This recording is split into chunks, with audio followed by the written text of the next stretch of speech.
Queridos amigos e amigas, estamos de volta em mais um estudo da obra Nos Domínios da Mediunidade. A obra Nos Domínios da Mediunidade é uma parceria entre o médium Chico Xavier e o espírito André Luiz. No dia de hoje, iremos examinar mais um capítulo desta obra momentosa, capítulo que é intitulado Luta Expiatória, capítulo 24, que iremos explorar no dia de hoje. O capítulo 24 fala de um senhor que está presente no grupo mediúnico que a gente tem explorado, que a gente tem estudado, né? Esse senhor está presente como uma das pessoas ali beneficiárias, uma das pessoas ali que recebiam auxílio, recebiam inclusive auxílio espiritual, né?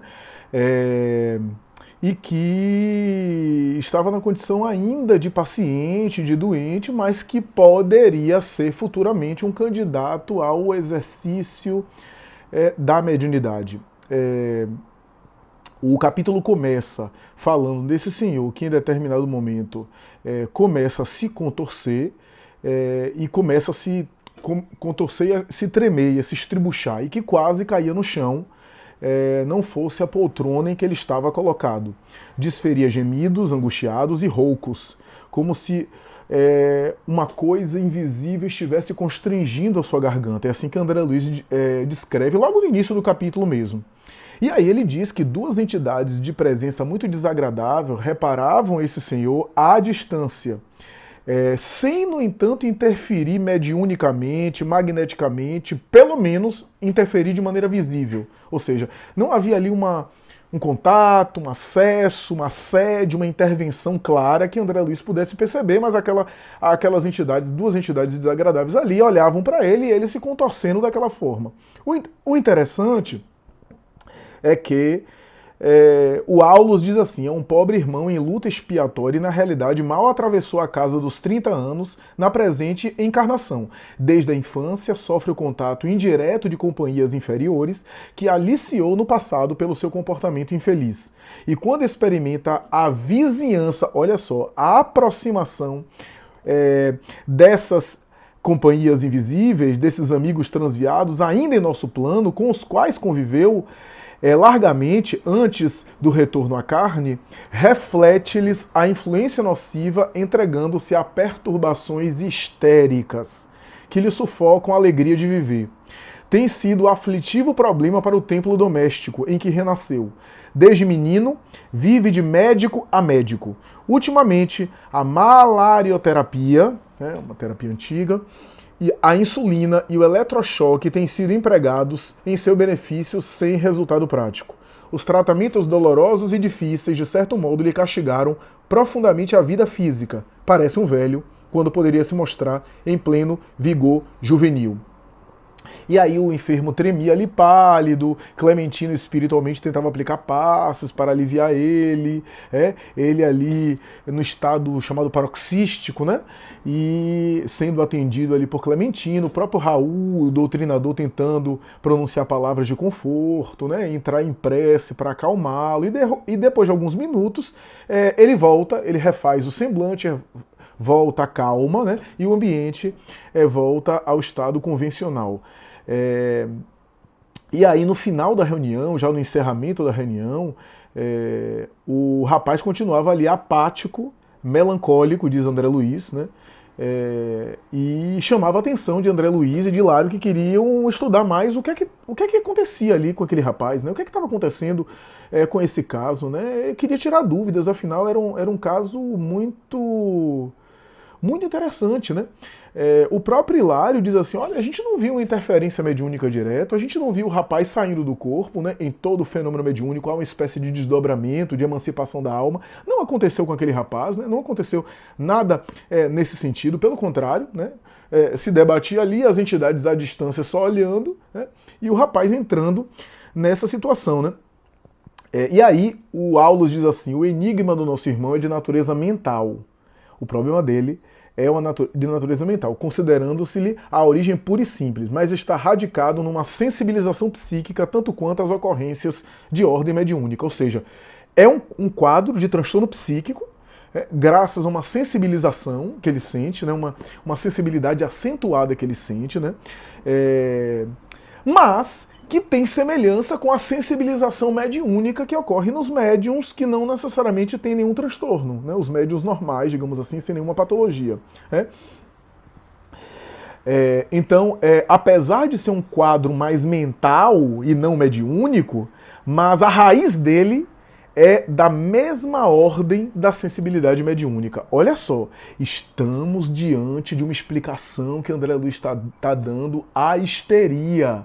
Histeria é um transtorno que todo psicólogo, todo psicanalista conhece ou deveria conhecer, né? Porque está na raiz da própria psicanálise que surgiu com Freud. Freud lançou a psicanálise inicialmente para estudar a histeria, para tentar entender o fenômeno histérico, né?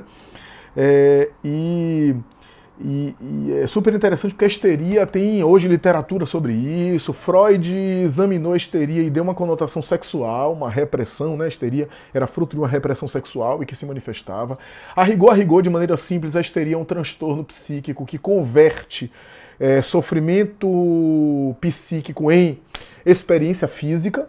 Então era muito comum na época de Freud as histéricas terem, por exemplo, cegueira histérica, era uma cegueira psíquica, não tinha nenhum tipo de problema oftalmológico, paralisia histérica e assim por diante. Por isso que era chamado de neurose de conversão, ou seja, convertia sofrimentos mentais e emocionais em experiências aparentemente físicas. Não eram físicas, tá? Porque é diferente da somatização. A somatização é o seguinte, eu estou estressado, tenho muito estresse, e aí somatizo uma gastrite. Mas aí se eu for num gastro, se eu for no médico, se eu fizer uma endoscopia, se eu fizer uma colonoscopia, se eu fizer uma investigação por exame, vai dar lá a gastrite, que tem um fundo psíquico, um fundo estressor, o estresse gerou uma somatização, somatizou mesmo, ocorreu uma gastrite que fisicamente é confirmada. No caso da histeria, o indivíduo experimenta sensações físicas, mas não tem nada para comprovar que aquilo é físico. Não tem uma evidência física, tá? É tudo mental, mas ele sente como se físico fosse, tá? Claro, tem outras características aqui da histeria, mas eu não vou me alongar muito, porque senão vai ficar muito longo esse estudo da histeria. A palavra histeria vem de útero, daí hister, em grego é útero, daí histerectomia, retirada do útero. A histeria era considerada um distúrbio uterino, né? Inclusive houve uma divisão entre a escola de Nancy e a escola de Charcot, você não precisa saber disso, né? E no norte da França e no sul da França, uma escola dizia que somente as mulheres são histéricas, e de fato, na época, o transtorno da histeria acometia muito mais mulheres, né? Freud deu uma explicação sexual para isso, por conta dos tabus, das repressões, e em alguma medida pode isso acontecer mesmo. Ele tinha razão em certa medida. O problema da psicanálise foi totalizar a explicação toda dos fenômenos psíquicos como sendo somente de base sexual, mas ele tinha razão em certo sentido. E uma outra escola dizia, a escola de Charcot dizia que os homens poderiam ser histéricos também, né? O próprio Freud dizia que os homens poderiam também ter transtornos histéricos, e ele tinha razão, né? Dizem que alguém disse para ele, mas só as mulheres têm útero, e Freud teria dito, se os homens não têm, então coloque. Porque se eles não têm útero, eles são portadores de um útero psíquico, né? Porque tem, de fato, casos de homens histéricos. E aqui a gente tem um quadro sobre isso. A histeria hoje é um diagnóstico que é controverso, algumas pessoas questionam a existência. Hoje, fenômenos de histeria ou que se assemelham à histeria não se apresentam como se apresentavam na época de Freud, não se apresentam da mesma forma, mas ainda se apresentam alguns. A histeria hoje aparece de outras formas. Acredita-se que a fibromialgia, por exemplo, seja uma forma moderna, uma forma contemporânea de histeria, as dores da fibromialgia, né, que acomete também mais mulheres. Mas algum transtorno que lembra a histeria hoje é diagnosticado pelo DSM, né, o compêndio da psiquiatria e da psicopatologia, né, a Organização Mundial de Saúde e assim por diante, diagnosticam com o termo transtorno de personalidade histriônica. Tá? O termo histeria está em desuso, não se usa muito, né, mas aqui a gente tem um quadro sobre esse fenômeno aqui que André Luiz está tentando investigar, está tentando examinar aqui com agudeza de detalhes, né, está tentando aqui explicar pra gente. Então, e aí André Luiz pergunta, né, se poderia considerar esse homem médium. E Aulus diz, de imediato não. Presentemente é um enfermo que reclama cuidado assistencial. No entanto, sanada a desarmonia que ainda é portador, poderá cultivar no futuro preciosas faculdades mediúnicas. Porque a moléstia nesses casos é um fator importante de experiência. Olha só, apesar do transtorno psíquico da histeria, é isso que ele está explicando, é um transtorno mental, mas ali, tratado futuramente, pode abrir espaço para também um fenômeno mediúnico, uma faculdade mediúnica em desabrochamento. Olha só. Essa é uma explicação fantástica, que mais tarde o Dr. Jorge André dos Santos, psiquiatra, vai ter uma obra chamada Psicologia Espírita, que ele vai examinar o fenômeno da histeria de um modo muito interessante, que ele chama atenção para isso. Que alguns quadros de histeria, com aquelas sensações que são aquelas dores e aqueles sintomas fantasmas, se assemelham às sensações que o médium experimenta na aproximação dos espíritos doentes, dos espíritos em sofrimento, que transmitem essas sensações para o médium. Aliás, os psiquiatras materialistas do século XIX, quando examinavam alguns médios, tentavam diagnosticar os médios como sendo histéricos, histeropatas, como se dizia, né? Mas há a histeria e há a mediunidade. O que André Luiz está trazendo aqui de especial é dizer que na histeria, futuramente tratada, pode abrir espaço para uma futura faculdade mediúnica, né? E aí, o Aulus volta e diz assim: nosso amigo, em reajuste, antes da presente vida, vagueou por muitos anos em região das trevas. Ali foi vítima de hipnotizadores cruéis, com os quais esteve na mais estreita sintonia em razão da delinquência viciosa a que se dedicou.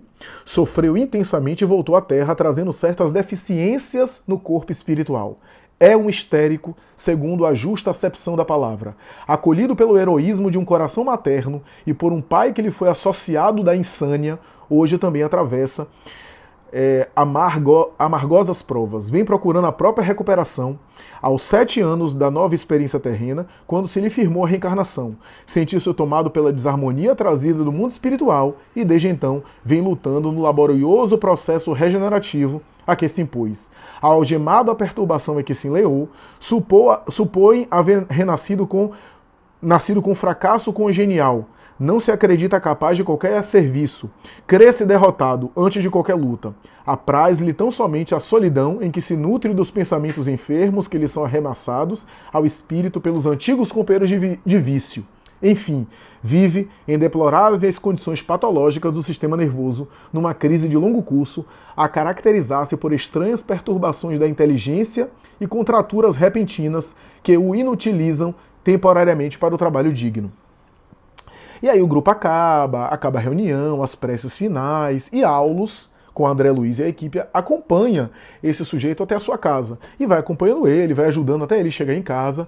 E quando chega em casa, ele bate na porta, alguém atende, chama por Américo, o nome dele, ele é abraçado, né? A mãe dele envolve ele em ternura, em carinho, é uma mãe dedicada, e disse que Márcio havia se excedido, né? Márcio é o irmão biológico dele que estava ali falando palavrão, xingando, totalmente embriagado. E Américo ali, apático, né? A mãe disse: não, mas vamos cuidar de você primeiro. Foi, levou o homem no quarto, o moço no quarto, colocou para ele descansar, ele estava apático. O histérico tem isso, né? Tem apatia, tem oscilações de humor, né? Qualquer coisa ele é muito impressionado, né? Na época de Freud, os histéricos eram muito hipnotizáveis porque eram suscetíveis à hipnose, né? São muito influenciáveis, né? Oscilam muito, né? Às vezes teatralizam muito seus sintomas emocionais. Os histéricos têm isso, né? E aqui André Luiz está dando um fundo mediúnico e espiritual para a histeria. E a gente vai ver aqui, ele é colocado no quarto, né, colocado numa cama, adormece, e adormeceu sem grande dificuldade, estava cansado, e saiu do corpo. Saiu do corpo, registrando apenas a sua própria perturbação mental, não viu a equipe de André Luiz ali, e se aproximou de um cômodo da casa onde tinha um velho, um idoso, paralítico, na cadeira de rodas, se jogou aos braços daquele velho, se jogou no colo dele, que não viu, porque se tratava de um encarnado, e começou a chorar. Pai, estou sozinho, que me socorre, tenho medo. E o doente, o paralítico, sentiu uma presença, embora não soubesse dizer o que é. começou a experimentar uma angústia, uma expressão dolorida, e André Luiz e Aulus começou a auscultar a sua mente, a perceber a sua mente, e o velhinho dizia no pensamento: meu Deus, eu me sinto cercado por inquietações. Quem estará junto de mim? Quem está junto de mim assim? Dá-me forças para compreender-te a vontade e acatar-te os desígnios, meu Deus. E começa a fazer uma oração: não me abandone, Senhor. Triste é a velhice, a doença, a pobreza, quando estamos perto da morte. Olha só. E aí ele estava assimilando os pensamentos do filho, do rapaz, né? Era o pai biológico em cadeira de rodas ali, assimilando sem perceber, né? E começa a chorar. E aí o Aulus diz assim: estamos diante de pai e filho. Júlio, o genitor de Américo, foi acometido faz muitos anos de paralisia das pernas, vivendo assim amarrado à cama, onde ainda se esforça pela subsistência dos seus em trabalhos leves. Ainda está ganhando ganha-pão para os filhos. Entregue à provação e à solidão, começou a ler e a refletir com segurança, aprendeu a verdade da reencarnação, encontrou consolo e esperança no espiritismo e com isso tem sabido marchar com resignação e fortaleza nos dias ásperos que vem atravessando. E aí...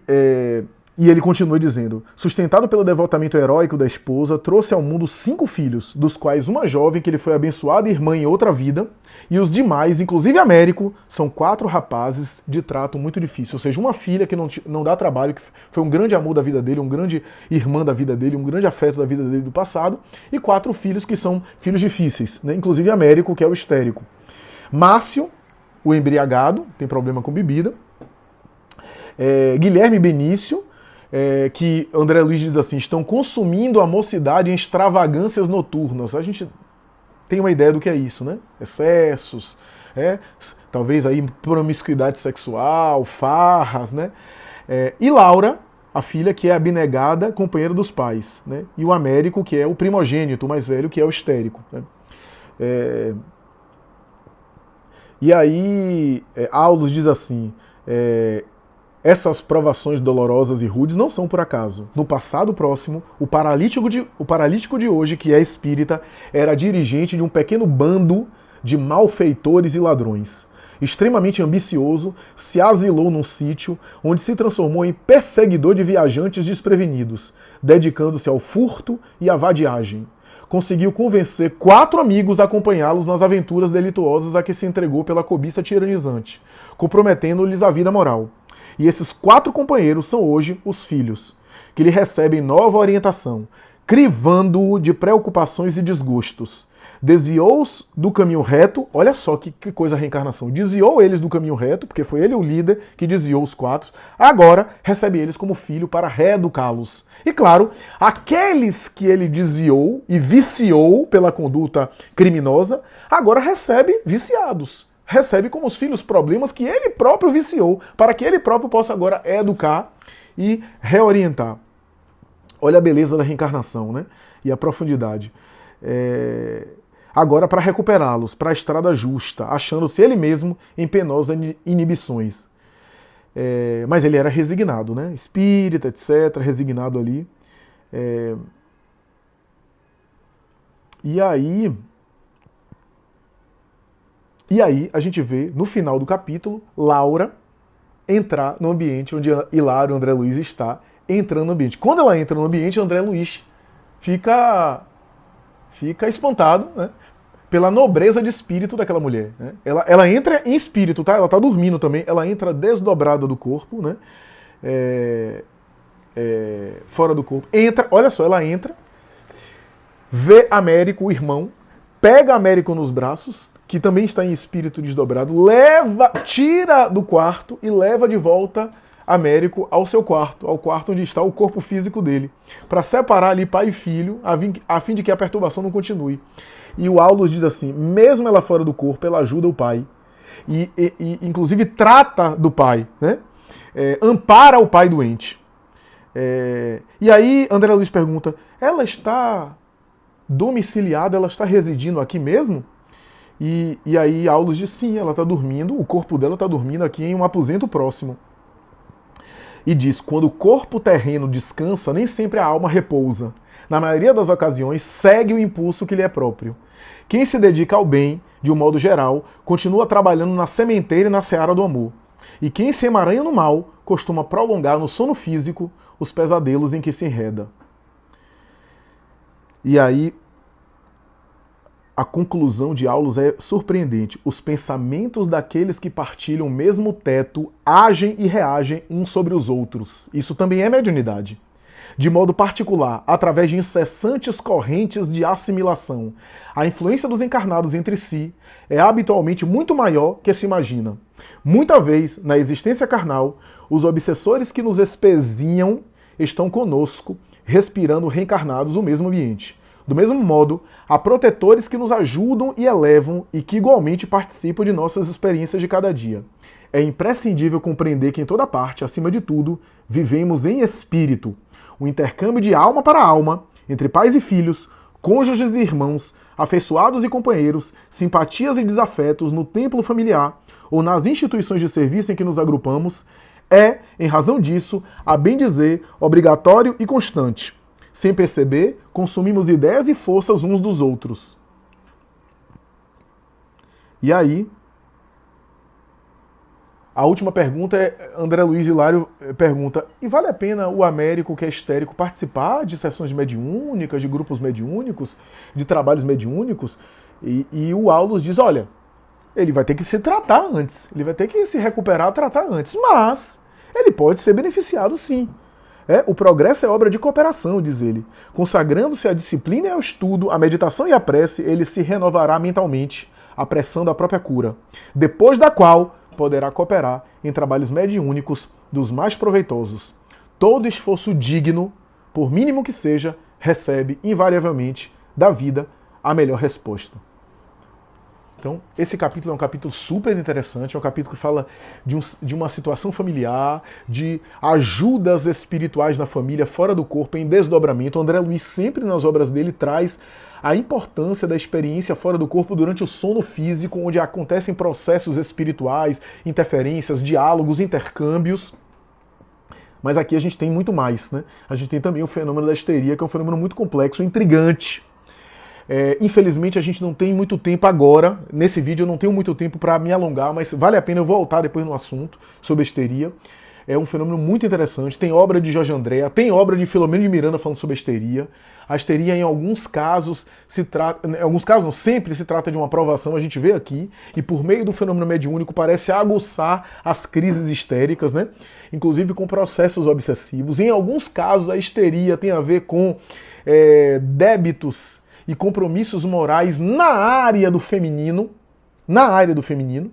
A gente vê, por exemplo, um fenômeno histérico de uma mulher em uma obra de Filomeno de Miranda, se não me falha a memória, é Grilhões Partidos, que fala de uma mulher que provocou o aborto, né? E aquela culpa que ficou nela produziu mais tarde fenômenos de histeria, sintomas de histeria. A gente vê débitos espirituais ligados à histeria, associados ao feminino, à vivência do feminino, seja do feminino conjugal, seja do feminino na maternidade, né? Talvez seja por isso que há mais mulheres histéricas do que homens histéricos, mas há também os homens histéricos, né? Afinal de contas, do ponto de vista psicológico, a gente tem também uma dimensão feminina no homem, né? A gente tem uma dimensão masculina na mulher e a gente tem uma dimensão feminina no homem. Então é isso. Vale a pena a gente depois voltar a essa questão da histeria, mas para esse capítulo tá de bom tamanho a ideia de que a histeria tem um componente mediúnico, não apenas obsessivo, mas de futuro, de uma futura mediunidade em desabrochamento, primeiro tratando o transtorno. Não é que a mediunidade seja histeria, tá? E nem a histeria seja a mediunidade. Primeiro tratando o transtorno, mas na raiz daquele transtorno também há uma faculdade mediúnica que pode mais tarde desabrochar naturalmente, não para ser forçada, não para ser violentada, mas naturalmente se apresentar, porque os sintomas da histeria se assemelham muito aos sintomas também da aproximação mediúnica, do transe, de incorporação, sobretudo de incorporação. Então vale a pena futuramente a gente examinar. É isso, meus amigos, mas por hoje é só. Espero que vocês tenham gostado, que vocês gostem, e até a próxima, se Deus quiser. Muita paz.